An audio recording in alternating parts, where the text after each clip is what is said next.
असेल, हे सगळं केल्यानंतर त्यांच्या कामाला एक मान्यता मिळाली किंवा आता इतकं मोठं स्वरूप दिसतंय. मगाशी देवसर सांगत होते की इथेच 3500 मुली आहेत.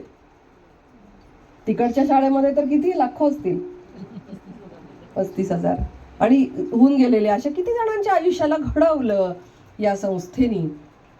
आणि तो काळ, मगाशी सोनपटकी सर तुम्ही बरोबर सांगत आहात की तो काळ आठवूया आपण, की ज्या 100 वर्षापूर्वी पुण्यामध्ये, वाईमध्ये काय, पुण्यामध्ये पण तीच स्थिती होती ना, सगळीकडेच ती स्थिती होती की महिलांनी शिकायचं नाही.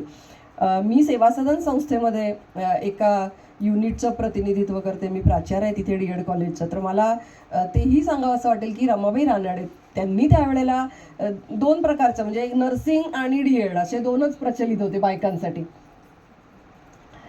ते काढलं होतं. तर तसं खूप मनापासून वंदन करावं असं वाटतं या सगळ्या कामासाठी अण्णासाहेबांना, की ते होते म्हणून आम्ही आहोत.